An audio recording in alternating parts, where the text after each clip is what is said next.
Bonjour, je suis Mossel Morcos, responsable après-vente transverse, groupe GGE, Grand Garage de l'Essonne, en région parisienne, et on représente les marques Mercedes et Smart. Ce qui nous a fait prendre un jeune en l'école d'ingénieur, c'est de se dire que c'est un jeune qu'on va garder 3 ans. C'est une bonne période, ça permet de former, c'est pas trop long, c'est pas trop court, c'est ce qu'il faut pour former quelqu'un d'un certain calibre qui va être dimensionné, qui doit être prêt, et que la formation va lui donner les armes, les connaissances pour prétendre à un poste de responsable. Pendant sa formation de 3 ans, Vincent a fait plusieurs choses, plein de choses, m'a aidé sur la partie transverse, et j'ai pu déléguer certaines tâches, certaines études en disant tiens, on veut monter ça.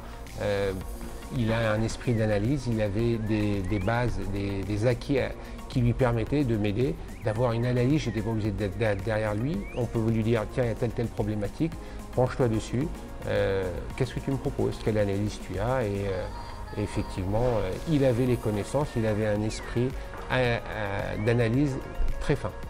Du coup, là, on trouve ses trophées. Donc, il a ses certifications. Il est certifié conseiller service certifié Mercedes. Donc, Mercedes, Smart et utilitaire. Il a les 3 certifications. À côté de ça, eh ben, là, on a des diplômes qu'il a remportés. On a au sein du GGE, au sein du SAV, un challenge pour challenger l'ensemble des réceptionnaires du site, du groupe. Et du coup, c'est comme une Formule 1, la F1. Maintenant, c'est une Formule GGE. Il y a des classements, des points à gagner.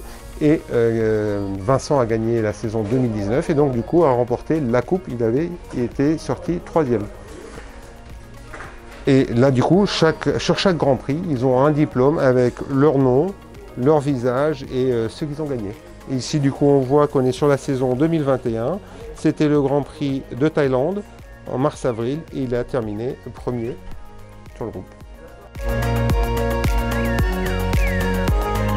Alors, je me suis rapidement rendu compte, Vincent était le premier ingénieur qu'on avait. On a déjà eu des BTS, plusieurs jeunes en BTS, et on s'est rapidement rendu compte qu'il avait un esprit d'analyse plus fin. Il prenait du recul, il avait une vision plus large de l'activité. Aujourd'hui, la collaboration avec le CNAM, avec le GARAC ou les autres organismes de formation sont primordiales avec les jeunes. Le jeune est en entreprise, c'est une chose, mais il est à mi-temps aussi à l'école, et l'échange entre les deux est très important pour le suivi, quand ça va ou quand ça ne va pas, surtout quand ça ne va pas, qu'il y ait un échange. Et aujourd'hui, c'est plus qu'une collaboration, c'est un vrai partenariat qu'on a qui porte ses fruits.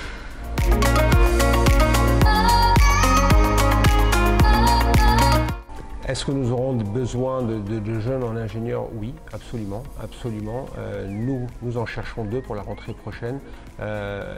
Quand on souhaite prendre des jeunes comme ça, il faut avoir des tâches en face du niveau de leur formation. Il ne faut pas qu'ils s'ennuient, il faut qu'ils nous apportent, mais que aussi ce qu'on leur propose leur apporte. Et oui, absolument. L'avenir de l'automobile, on est dans un virage, ça va être compliqué.